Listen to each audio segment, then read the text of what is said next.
Que viagem nós estamos fazendo nessas últimas 2 noites, falando a respeito da aliança que Deus fez conosco, os seus filhos e as suas filhas. Nós estamos na terceira série dessa nossa série chamada Deus de Aliança, e você percebeu que a gente teve que percorrer um grande caminho. Eu até cansei de tanto falar, vocês perceberam que eu tive que falar muito. A partir de hoje, a gente vai com um pouco mais de tranquilidade. Nós percebemos nas últimas alianças que Deus fez com a humanidade, que Ele ama muito a cada um de nós. Por isso Ele fez uma aliança conosco.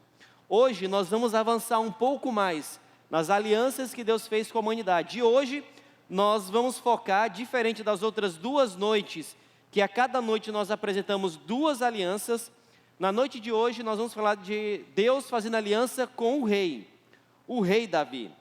Nas últimas noites nós vimos que Deus fez uma aliança através do Evangelho eterno. A mensagem que Deus quer transmitir para o mundo sempre foi uma: Deus ama muito a cada um de nós, e isso se realiza através do Evangelho eterno. E o texto clássico para falar sobre isso está em Apocalipse, capítulo 14, versos 6 e 7.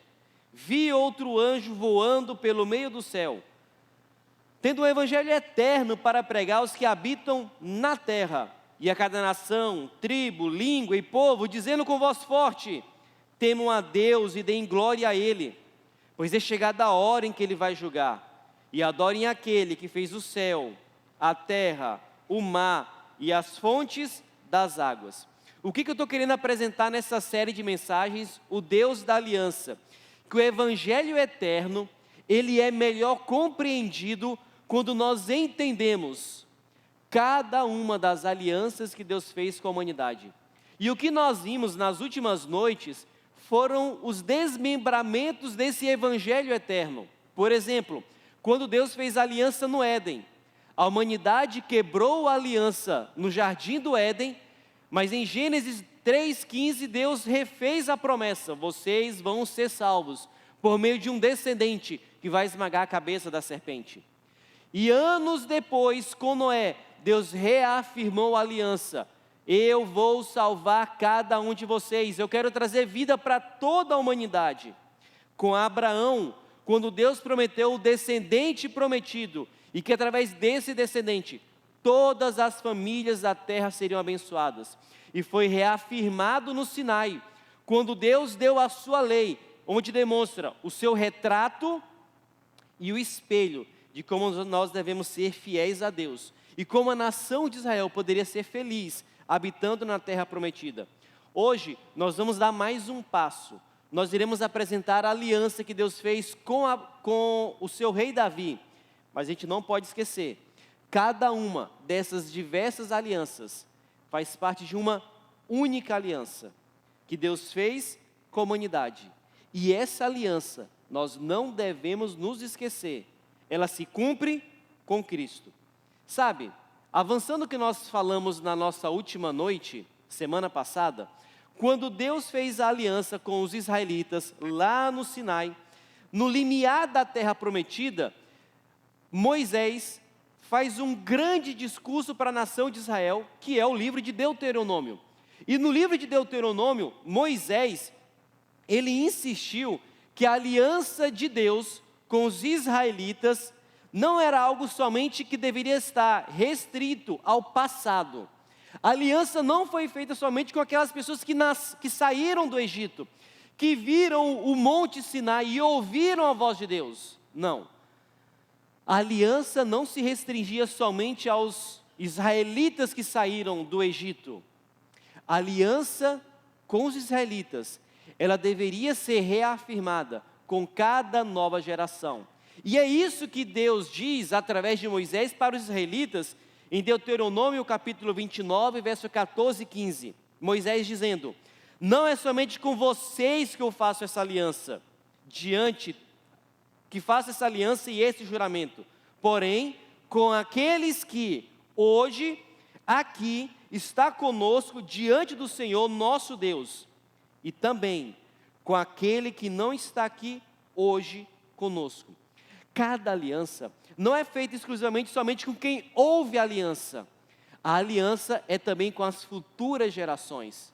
Anos se passaram, Josué tomou posse da terra prometida, e no final do livro de Josué, capítulo 24, verso 15, ele diz para os israelitas que o ouviram: mas se vocês, israelitas, não quiserem servir o Senhor, escolham hoje a quem vocês vão servir. Se os deuses a quem os pais de vocês serviram do outro lado do Eufrates, ou os deuses dos amorreus em cuja terra vocês estão morando. Josué finaliza: eu e a minha casa serviremos ao Senhor. Meus irmãos, cada aliança não pode ser feita somente com a atual geração. Cada aliança precisa ser refeita com as futuras gerações. Por quê? Porque a aliança de Deus com a humanidade, com o seu povo, não é algo que se restringe ao passado. A gente não pode se esquecer, tem que ser um pacto pessoal, porque é um pacto eterno. No entanto, nós percebemos que a história humana ela é frágil. Moisés faleceu e o povo entrou na terra prometida. Eles conquistaram a terra, eles foram fiéis, mas o que nós percebemos no livro de Juízes é que geração após geração, ao invés da nova geração refazer aliança com Deus, a sua aliança pessoal com o Senhor, geração após geração, os israelitas se rebelavam, caíam na idolatria. Deus mandava um povo para oprimir, eles voltavam para Deus, refaziam aliança, e o ciclo vicioso continuava. A cada nova geração havia queda e erguimento, mas a cada nova geração eles ficavam pior, pior e pior. Até que chegou um momento no livro de Samuel, onde eles chegam para o último dos juízes, Samuel, e no capítulo 8, verso 4 a 9, eles fazem um pedido para o profeta: Samuel, escolha para nós um rei, porque nós queremos ser como as outras nações. Não foi Deus que rejeitou o povo, foi o povo que rejeitou a Deus. Mas a gente sabe pelo livro de Deuteronômio, capítulo 17, dos versos 14 a 20, que Deus já havia dado a possibilidade de um rei ser escolhido para o povo. E o povo tirou essa carta da manga: nós queremos um rei como as outras nações. Então Davi, através de Samuel, foi à casa de um homem chamado Jessé, que pertencia à tribo de Judá. E ali todos os filhos de Jessé se assentaram para uma refeição. E um a um se apresenta perante o Samuel. Nós conhecemos a história. O primeiro deles, um jovem, forte, o filho mais velho, o primogênito, chamado Eliabe. Quando Samuel olha para aquele rapaz, ele pensa consigo mesmo: esse é o rei prometido, porque ele é forte, ele é vigoroso, ele é alto, ele é bonito. Mas aí Deus fala com o profeta, e nós temos uma das frases mais impactantes da história da Bíblia. Deus diz para Samuel: não olhe para a sua aparência nem para a sua altura, porque eu o rejeitei. Porque o Senhor não vê como o ser humano vê. O ser humano vê o exterior, porém o Senhor vê o coração. O futuro rei prometido para a nação de Israel não era o mais forte, não era o mais alto, não era o mais bonito. Deus escolheu o mais novo, o caçula da família, o Davi. Aquele jovem estava nos campos, cuidando de algumas poucas ovelhas. Davi teve um início humilde, mas a próxima fase da vida dele, nós vimos ele não somente como um simples pastor de ovelha, mas nós vemos ele como um rei glorioso, um rei corajoso, um rei vencedor. Aqui nós já tiramos uma lição: os escolhidos de Deus, no qual ele faz as suas alianças, necessariamente não são os melhores ou os maiores, mas são aqueles que estão dispostos a serem mudados, transformados por Deus. Sabe, Davi, ele foi um guerreiro incansável, que lutou inúmeras batalhas em favor do povo de Deus. Tanto que em 2 Samuel capítulo 7, verso 1, a Bíblia diz que através das vitórias militares de Davi, a terra de Israel, e os israelitas alcançaram o descanso. No entanto, as batalhas que Davi travou, pense sobre essa perspectiva, não eram somente batalhas, lutas de um país contra outro. Não eram somente batalhas militares para conquistar tesouros e terra. As batalhas que Davi lutou, as batalhas que Davi travou, elas tinham um aspecto profético. Lembra do seguinte, lembra da batalha de Davi versus Golias. Quando nós vamos para 1 Samuel, capítulo 17, versos 45 e 46, quando o Golias faz o desafio para a nação de Israel, olha que interessante o que ele diz. Você vem contra mim, quando Davi responde à afronta de Golias. Você vem contra mim com espada, com lança, com escudo. Eu, porém, vou contra você em nome do Senhor dos Exércitos, o Deus dos exércitos de Israel, a quem você afrontou.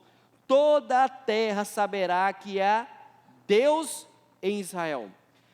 A batalha de Davi contra Golias não era somente uma batalha de conquista de território, de subjeição de um povo, mas era uma batalha espiritual. O Golias não estava somente contra o povo de Israel. Davi estava lutando contra o Deus de Israel.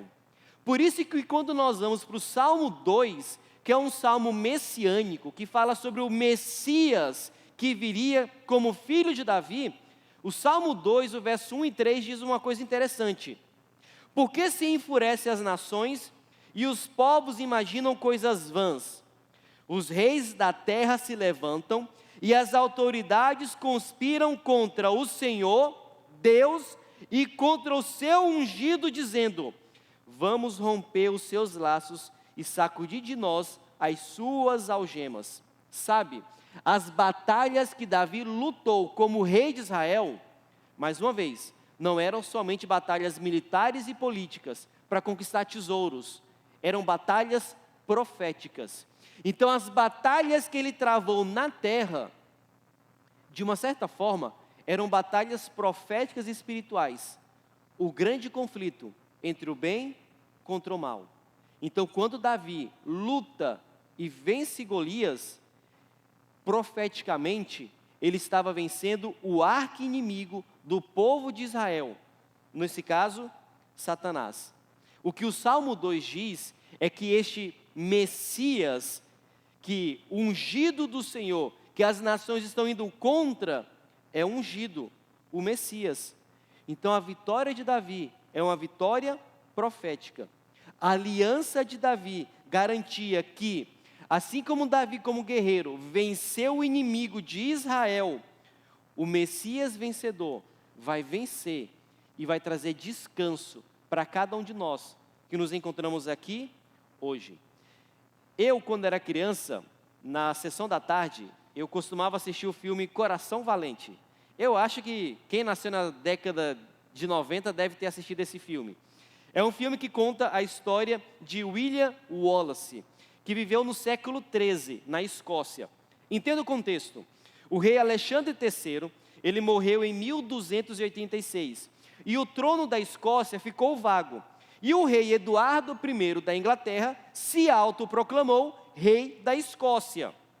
Então a nobreza da Escócia estava dividida. Aceitamos o Eduardo I como nosso rei ou não?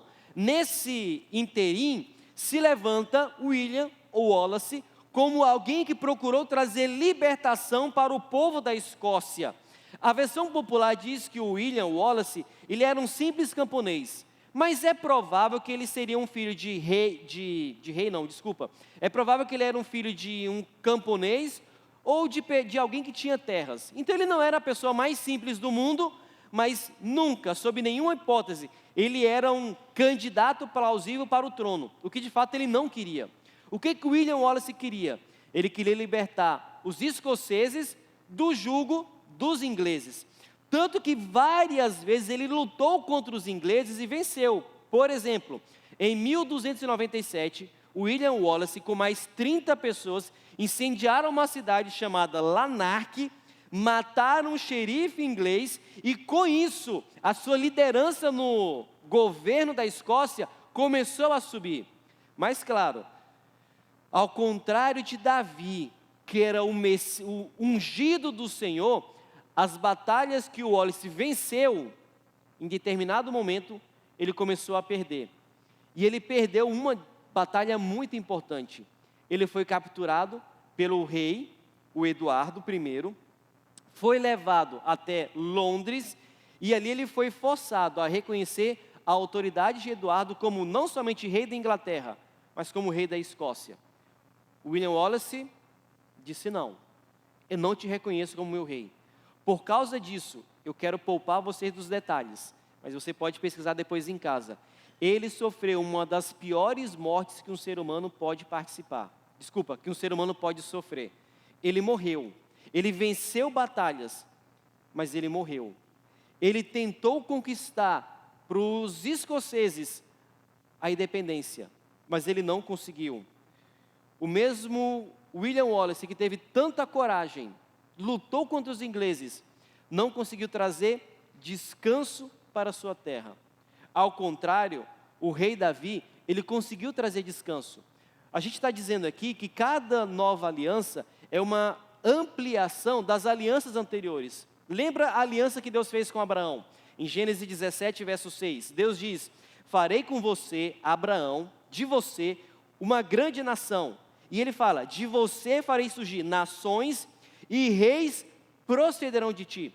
Então já estava profetizado que um descendente de Abraão seria rei. E nesse caso, o rei Davi, ele estava concretizando a promessa que foi feita a Abraão, que estava concretizando a promessa que foi feita a Adão e Eva no Jardim do Éden, em Gênesis 3, verso 15. Mas diferente das vitórias de William Wallace, que o levou à morte, o rei Davi, ele conseguiu vitórias e trouxe descanso para a terra prometida, porque ele era o descendente real, prometido a Abraão.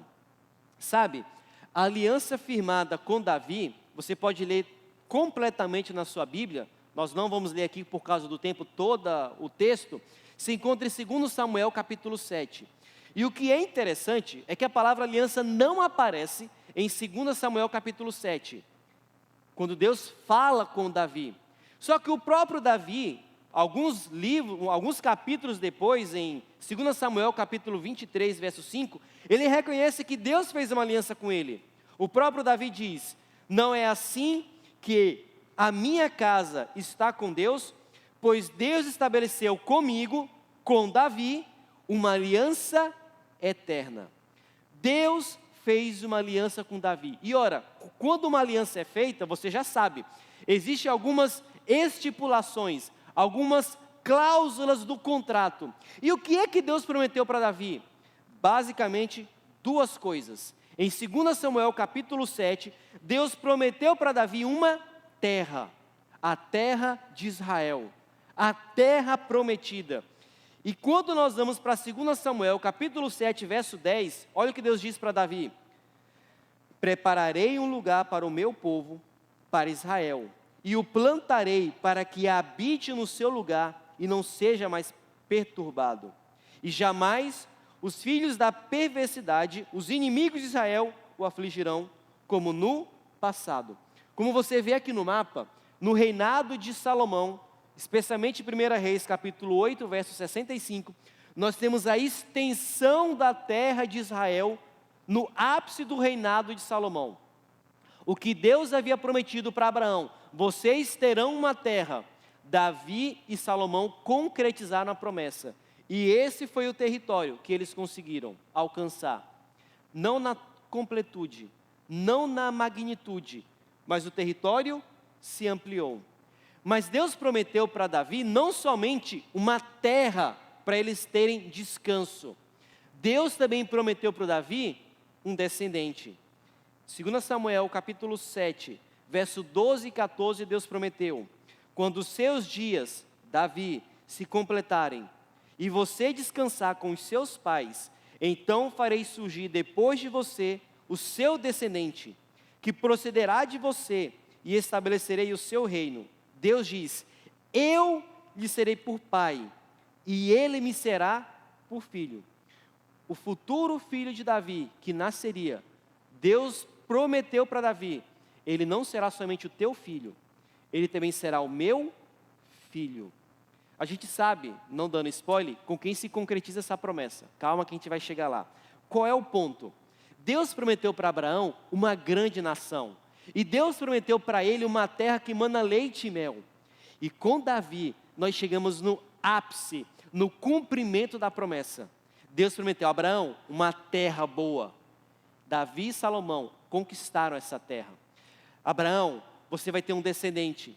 E através desse descendente vai vir reis. E todas as pessoas do mundo serão abençoadas.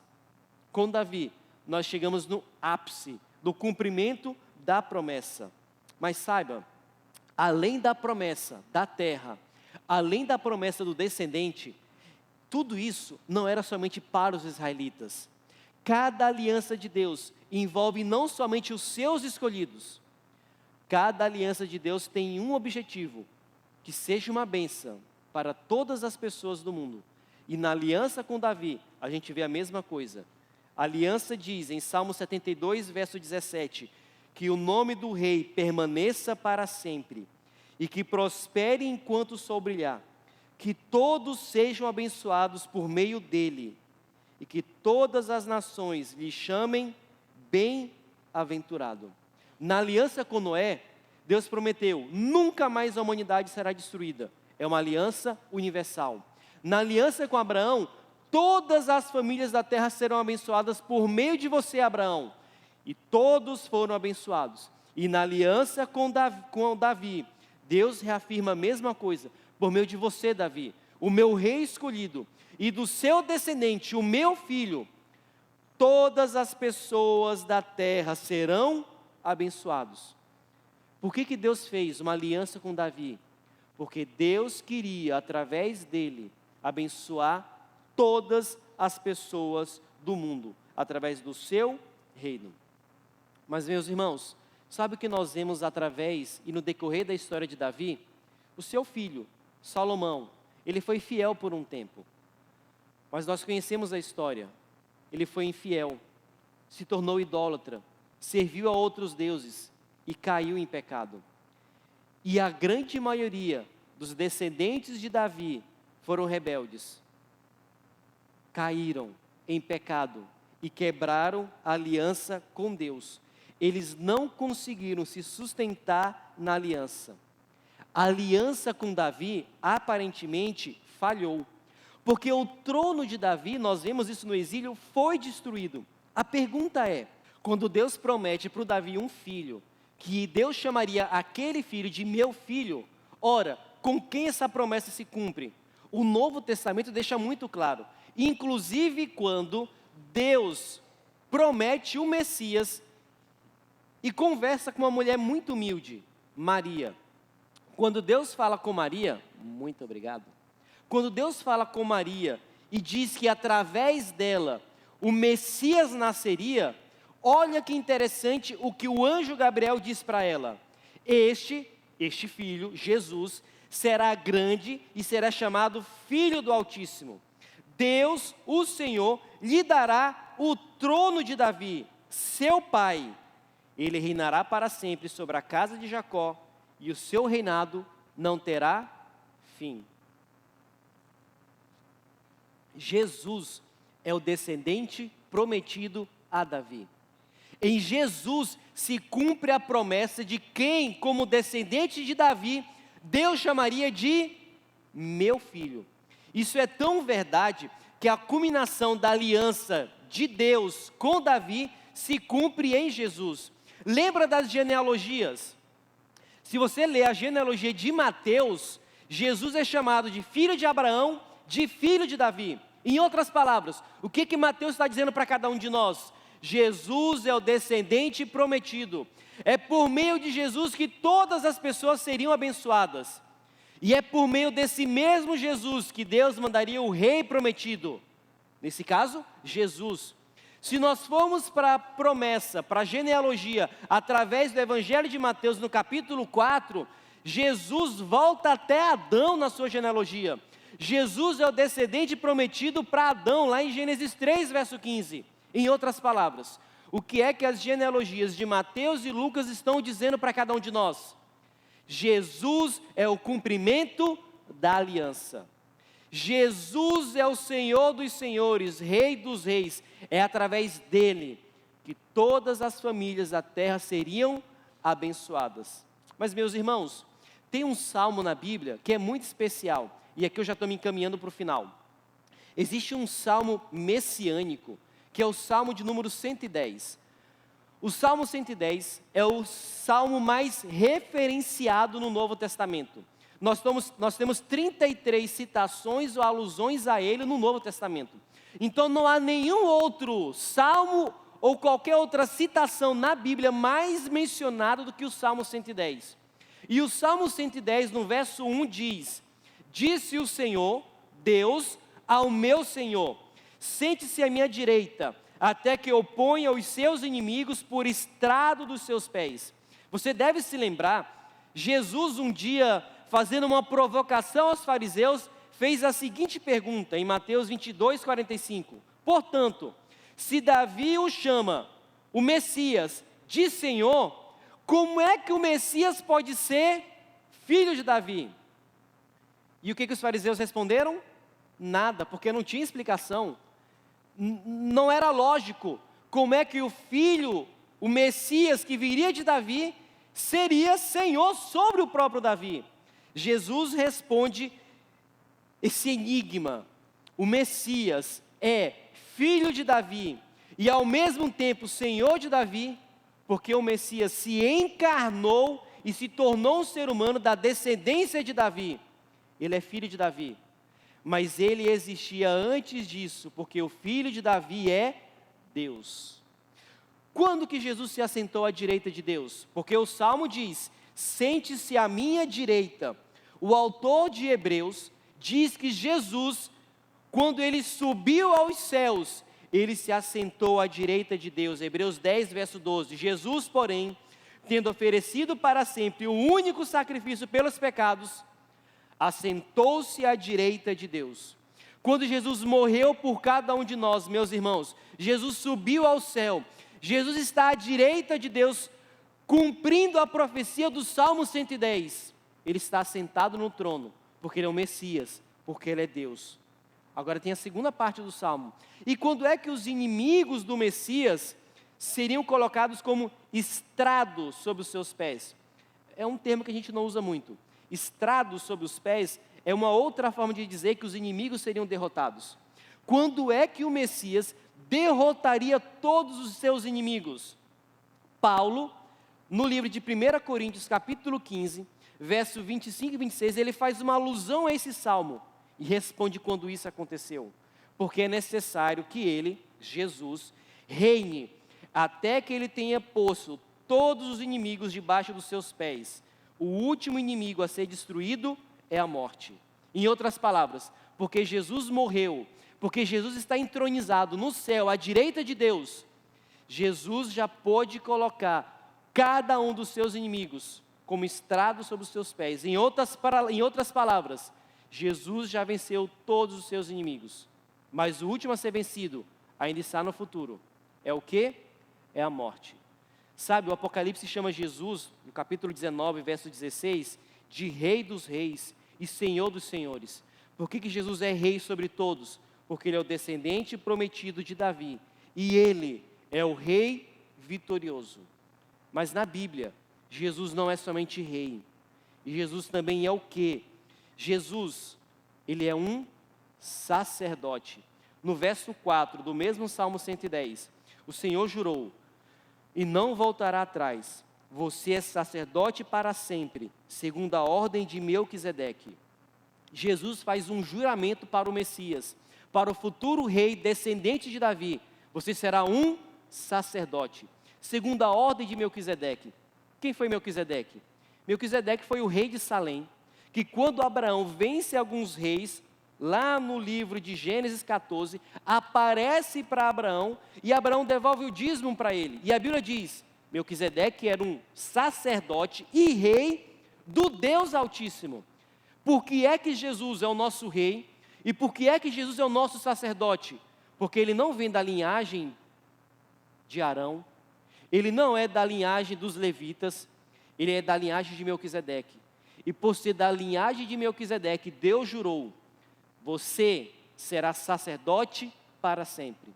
Meus irmãos e minhas irmãs, por que é que nós podemos confiar em Jesus como nosso rei, como Messias e como sacerdote? Porque Deus jurou para ele, você será isso para todo sempre. É por isso que a aliança com Davi, ela é essencial para nós termos certeza da nossa salvação, porque Deus jurou, porque Deus prometeu e porque Deus cumpriu. Meus irmãos, com base na aliança com Davi, a gente pode tirar 3 lições para nossas vidas, e a primeira delas é, Jesus é o Filho prometido como rei. Eu já disse, as profecias foram dadas que um descendente abençoaria todo mundo, e as genealogias deixam isso muito claro. E sabe, em um mundo que nós vivemos, que é o mundo da democracia, precisamos fortalecer a democracia, mas a gente não pode esquecer de uma coisa, cada um de nós tem um rei em nossa vida, e esse rei é quem? É Jesus. Como nós vivemos em uma democracia, nós temos muita facilidade para tentar subverter as autoridades, mas meus irmãos e minhas irmãs, nós não podemos nos esquecer, nós temos um rei, e esse rei é o Messias, e esse rei é Jesus, o filho de Davi. Por isso a gente precisa fazer uma pergunta para nós hoje, você precisa fazer uma pergunta para você hoje, quem é que tem reinado na sua vida? Quando você relembra a história lá do passado, da rebelião que aconteceu em Babilônia, eles fizeram de tudo para fugir de Deus. Meus irmãos, se nós reconhecermos Jesus como Deus e Senhor de nossa vida, se nós nos submetermos a Ele, nós vamos entrar em aliança com Jesus. Você precisa abandonar o seu reino, você precisa ser diferente daqueles homens e mulheres de Babilônia. Você precisa reconhecer que Jesus é Rei e Senhor na sua vida. E para reconhecer isso, você precisa deixar de lado o seu reino pessoal, as suas conquistas pessoais, e reconhecer Jesus como seu Senhor e Salvador. Segunda lição que nós podemos tirar nessa noite. Jesus, ele é o rei davídico vencedor.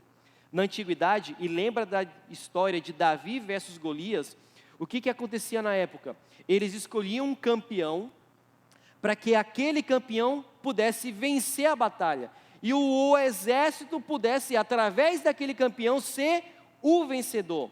Naquele episódio dramático, de Davi versus Golias, nós temos o resumo do conflito, do bem versus o mal.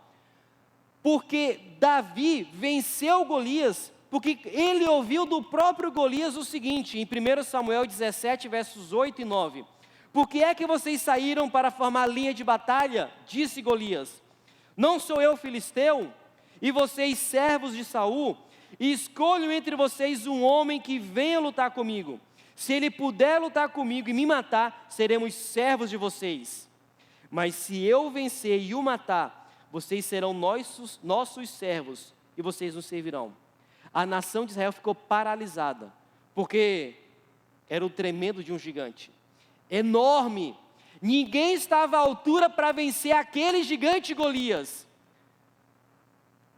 Mas um piazinho, um curumim, um molequinho, ouviu aquele discurso e falou: eu me levanto em nome do Senhor dos Senhores, o Rei dos Reis, Jesus, o meu Salvador. Meus irmãos e minhas irmãs, Saul escolheu Davi como seu campeão, e Davi saiu vitorioso daquela batalha, não pela sua força, mas por Deus. Meus irmãos, nessa batalha, Davi de um lado, Golias do outro, quem estava próximo destes dois homens? 2 exércitos. O exército dos filisteus de um lado, junto com Golias, e o exército dos israelitas do outro lado, junto com Davi, quem nós somos? Nós somos não Davi, nós somos o exército amedrontado. Nós somos o exército israelita amedrontado. Porque quando nós olhamos para Golias, é impossível para nós vencermos. Golias, nessa história, está representando Satanás, a antiga serpente que quer destruir e acabar com cada um de nós. E ao seu lado estão os descendentes da serpente. Mas nós, os israelitas que estão se tremendo de medo, ao nosso lado, nós temos um rei vitorioso, Jesus. E Jesus, como nosso campeão, o nosso rei vitorioso, vai vencer os Golias espirituais. E meus irmãos, nós alcançamos a vitória, não por nós, mas através de quem? De Davi, de Jesus. O segundo apelo que eu quero fazer para você nessa noite é: quem é que está lhe representando hoje na sua vida? Você precisa escolher, meu irmão e minha irmã, Jesus como seu representante. Não é você que luta as suas batalhas, é Jesus. Faça como Saul. Saul escolheu Davi.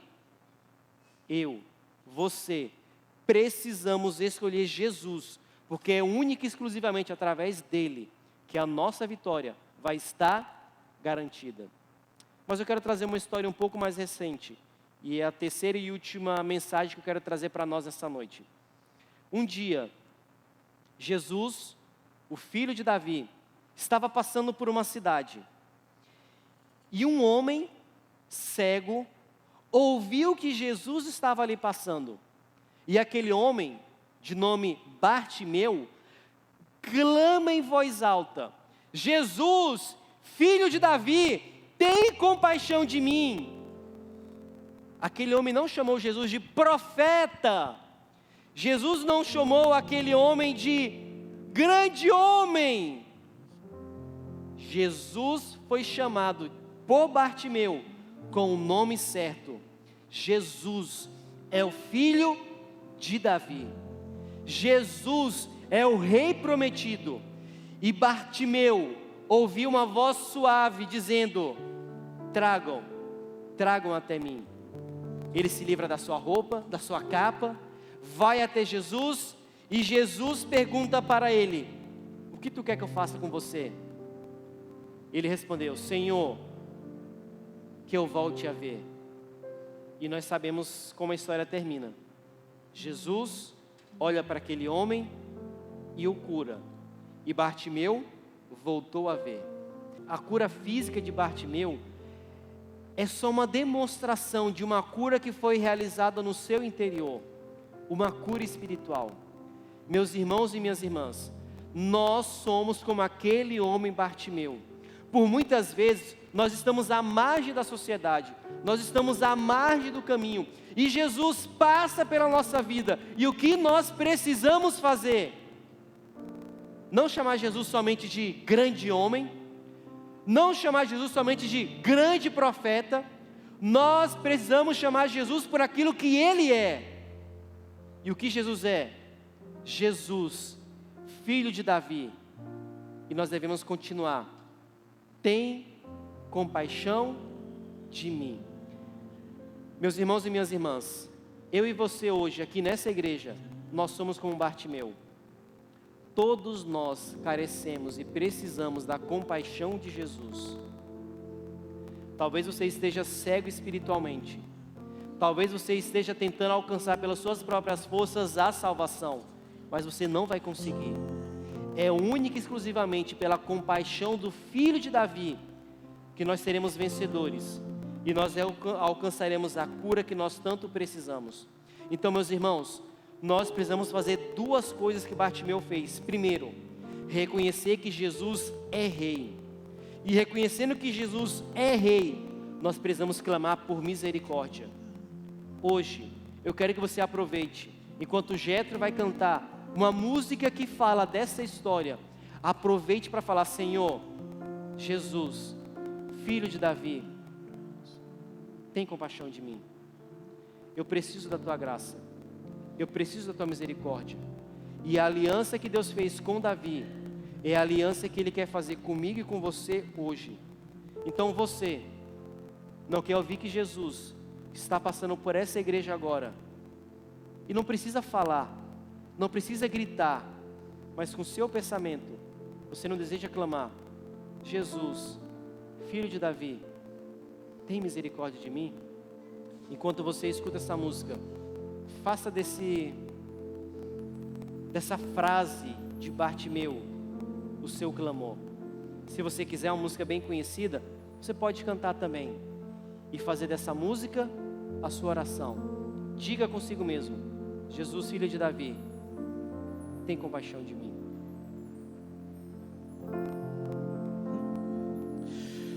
Aleluia, toda a glória. Louva comigo. Te rendemos sem fim. Aleluia, tua graça imploramos. Amém. Mais uma vez. Aleluia, toda a glória. Te rendemos. Te rendemos. Aleluia, tua graça imploramos. Numa cidade chamada Jericó, anunciaram que Jesus ia passar. Havia um homem humilhado, rejeitado, solitário, pois não tinha como ver a glória de Deus.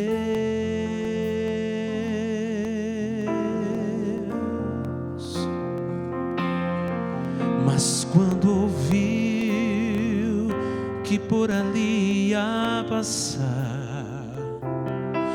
um homem que tudo podia resolver, então em seu coração despertou a esperança. Naquele instante Bartimeu clamou assim, louva comigo: Jesus, faça bem o seu louvor. de...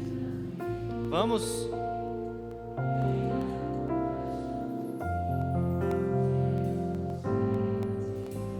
Ele atende o meu e o seu clamor.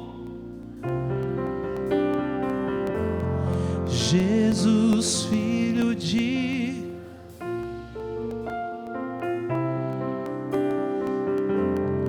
Jesus, filho de Davi, atende ao meu clamor. Aleluia, tua graça imploramos. Naquele instante, a multidão vendo clamar, diziam eles: ele não pode te ouvir, não podes alcançar o mestre, não adianta insistir, pois está longe e ele não vai te ouvir.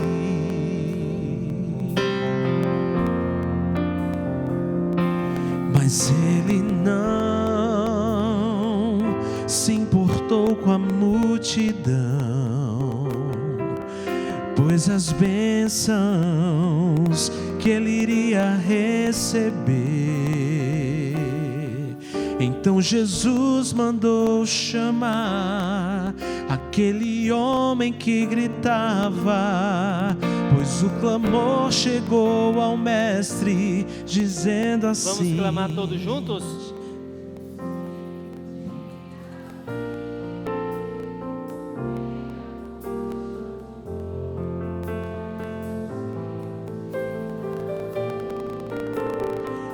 Atende ao meu clamor, Jesus, filho de Davi, tenha compaixão de mim.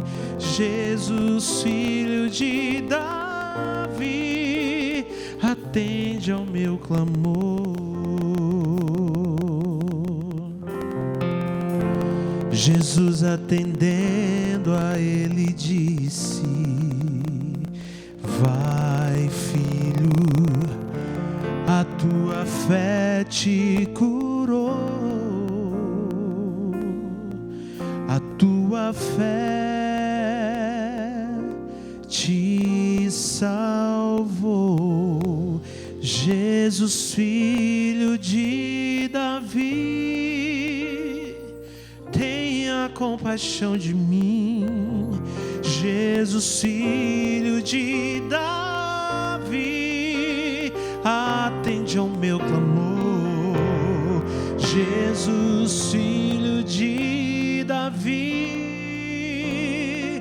tenha compaixão de mim.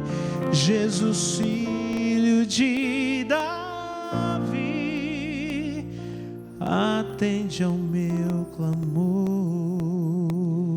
Senhor Deus e Pai, nesta noite nós clamamos, assim como Bartimeu: tem misericórdia de mim, tem compaixão de mim, Senhor. E nós temos plena convicção, como Bartimeu teve naquele dia, naquele caminho, que Jesus teria compaixão. Por quê? Porque ele era o filho de Davi. Senhor Deus e Pai, que eu e cada irmão e cada irmã que se encontra agora nessa igreja tenhamos certeza e convicção, porque Jesus é o filho prometido de Davi, que ele ouve o nosso clamor. Então, Senhor, em alguns momentinhos, ouça o nosso clamor.